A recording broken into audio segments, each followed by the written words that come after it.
ഐശ്വര്യലക്ഷ്മി എന്ന നടി ഒരു കട ഉദ്ഘാടനത്തിന് പോയതാണ്. സ്ത്രീകൾ മൂടി വയ്ക്കുന്നതൊക്കെ തുറന്നിട്ടാണ് പോയത്.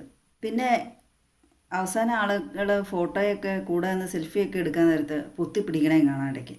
അതെന്താണെന്നൊരു പിടിയും കിട്ടണില്ല. എന്നാൽ പിന്നെ അങ്ങനെ തുറന്നിടാണ്ട് അടച്ചുപൂട്ടി പോയാൽ പോരായിരുന്നോ?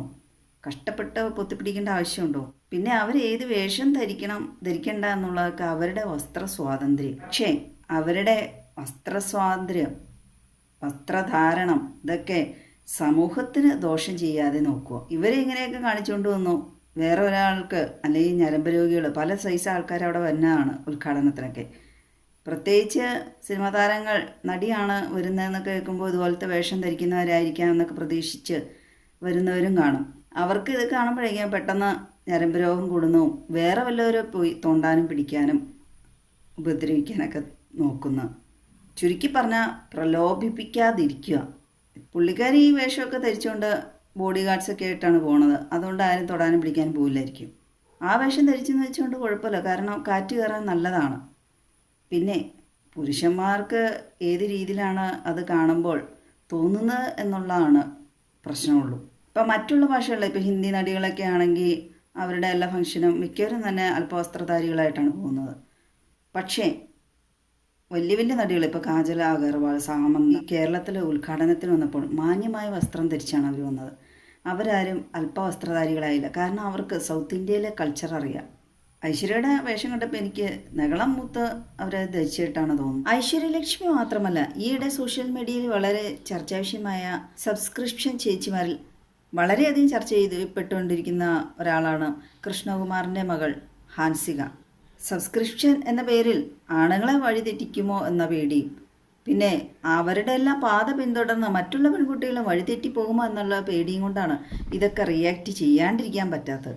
സ്വന്തം വീട്ടിലെ ചേച്ചിമാർക്ക് ഒരു ഉടുതുണി പോലും മേടിച്ചു കൊടുക്കില്ലാത്ത ചേട്ടന്മാരായിരിക്കാം കരക്കാർ പെണ്ണുങ്ങൾക്ക് ഇങ്ങനെയുള്ള സബ്സ്ക്രിപ്ഷനൊക്കെ കണ്ട് പൈസയൊക്കെ അടച്ച് സ്വയം ലൈംഗിക ദാരിദ്ര്യം അങ്ങ് തീർക്കുന്നത്. ഹാൻസികയുടെയൊക്കെ വീട്ടിൽ പിന്നെ ആമ്പടയില്ലാത്തതുകൊണ്ട് അവർ ആങ്ങളമാർ വഴി തെറ്റി പോകുമെന്നുള്ള പേടിയൊന്നും അവർക്ക് വേണ്ട. നമ്മുടെ രാജ്യത്തെ പ്രസിഡന്റ് സബ്സ്ക്രിപ്ഷൻ ചേച്ചിമാർക്കൊക്കെ തടയിടാൻ ഉള്ള ഒരു നിയമം കൊണ്ടുവരാൻ സാധ്യതയുണ്ട് ഉടനെ തന്നെ. കൃഷ്ണകുമാറിൻ്റെ വീട്ടിലെ പെൺകുട്ടികൾക്കൊക്കെ അവർ സാമ്പത്തികമുള്ളവരാണ്. പിന്നെ അവർക്ക് ഇങ്ങനെ മറ്റുള്ളവരെ പൈസയും കൊണ്ട് മറ്റുള്ളവരെ വഴി തെറ്റിച്ച് ജീവിക്കേണ്ട ആവശ്യമുണ്ടോ? പെൺപിള്ളേരുള്ളവർക്ക് പ്രത്യേകിച്ച് ഒരു പേടിയാണ്. ഒരു ചീത്ത നോട്ടം കൊണ്ട് മറ്റുള്ള ആണുങ്ങളെ നോക്കുന്ന പോലും വളരെ വിഷമകരമായിരിക്കുക പെൺകുട്ടികളുള്ള അമ്മമാർക്ക്. പക്ഷേ ഇവിടെ നേരെ മറിച്ചാണ്. ആ പെൺകുട്ടികൾ എല്ലാം എക്സ്പോസ് ചെയ്ത് കാണിക്കാൻ ശ്രമിക്കുകയാണ്. കാരണം പ്രത്യേകിച്ച് ഒരു രാഷ്ട്രീയക്കാരനാണ് പിതാവ്. അവരൊരു മാതൃക കാണിക്കേണ്ട ഫാമിലിയാണ്. പക്ഷേ സമൂഹത്തിന് അവർ തെറ്റായ ഒരു രീതിയിലാണ് എല്ലാം നൽകുന്നത് സന്ദേശങ്ങൾ. അതുകൊണ്ടാണ് ഹാൻസിയൊക്കെ ഒത്തിരി വിമർശിക്കപ്പെടാൻ കാരണം. മറ്റുള്ളവരുടെ ശ്രദ്ധ കിട്ടാൻ വേണ്ടി തന്നെയായിരിക്കുമല്ലോ ഇത്തരത്തിൽ വസ്ത്രം ധരിക്കുന്നത്. മറ്റുള്ളവർക്കില്ലാത്ത എന്തോ എനിക്കുണ്ട് എന്നൊക്കെ കാണിക്കാൻ വേണ്ടിയായിരിക്കാം. ബ്രസ്റ്റ് ക്യാൻസർ എന്നൊരു സംഭവമുണ്ട്. അത് വന്നവരെ ഒന്ന് വിസിറ്റ് ചെയ്യുമ്പോൾ അറിയാം. നഗളം മൂത്ത് ഇതൊക്കെ തുറന്നിട്ട് കാണിച്ചുകൊണ്ട് നടക്കുമ്പോൾ അതൊക്കെ ഒന്ന് ഓർത്താൻ നല്ലതാണ്. കേരളത്തിലെ താണജാതിയിൽപ്പെട്ട സ്ത്രീകൾക്ക് മാറുമറയ്ക്കാൻ അവകാശമില്ലാതെ മാറുമറയ്ക്കൽ സമരം, പല പേരിൽ അറിയപ്പെട്ടിരുന്ന ആ സമരം നടന്നത് വല്ലതൊക്കെ അറിയാമോ എന്തോ?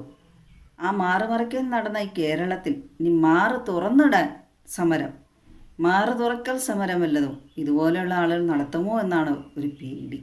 ബ്രിട്ടീഷുകാരുടെ കാലത്ത് മുലയുടെ വലിപ്പം അനുസരിച്ച് മുലക്കരം കെട്ടണമായിരുന്നു. ആ മുലക്കരം കെട്ടാനില്ലാതെ അതിനെതിരെ പ്രതിഷേധിച്ച് സ്വന്തം മുല ചെത്തിക്കളഞ്ഞ ആളാണ് ചേർത്തല നങ്ങേലി. അത്തരത്തിൽ സ്ത്രീ ഉണ്ടായിരുന്ന നാടാണ് കേരളം. അതൊക്കെ കേട്ടിട്ടുണ്ടോ എന്തോ ഐശ്വര്യയെ പോലെ ഇതുപോലെ വസ്ത്രം ധരിക്കുന്നവർ.